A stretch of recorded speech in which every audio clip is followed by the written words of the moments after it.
Video live telecast के लिए संपर्क करें। Mobile number 9730306870।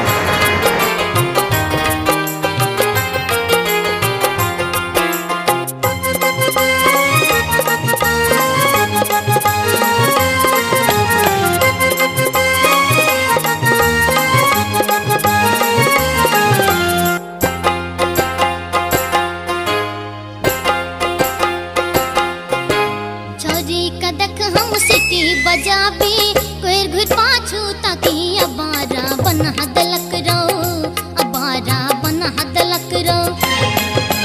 चले छमकत को नहन बाजू मोन हमर बेकाबू, अबारा बन हदलक रो, अबारा बन हदलक रो। चोरी कदक हम सिटी बजाबी कोई घुट पाछू ताकि अबारा बन हदलक रो, अबारा बन हदलक रो।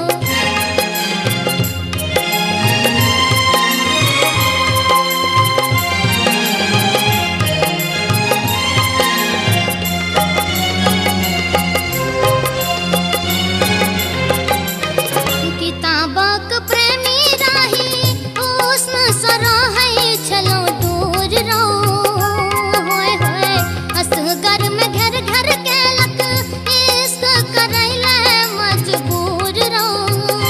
होय होय पहिने सब दिन कीर्तन करी हम आ फिल्मी गीत गाबी, अबारा बन हदलक रो, अबारा बन हदलक रो। चलै छमकत को नहन बाजू मोन हमर बेकाबू, अबारा बन हदलक रो, अबारा बन हदलक रो।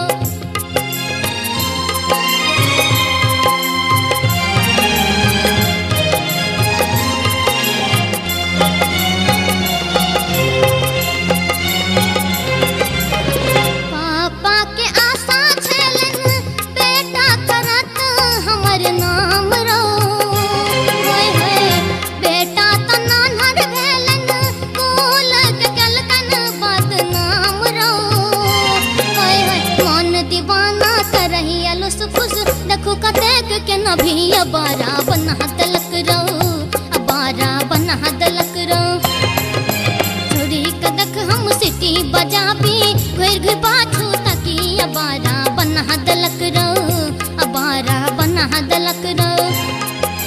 चलै छमकत को नहन बाजू मोन हमर बेकाबू, अबारा बन हदलक रो, अबारा बन हदलक रो, अबारा बन हदलक रो, अबारा बन हदलक रो, अबारा बन हदलक रो, अबारा बन हदलक रो, अबारा बन हदलक रो, अबारा बन हदलक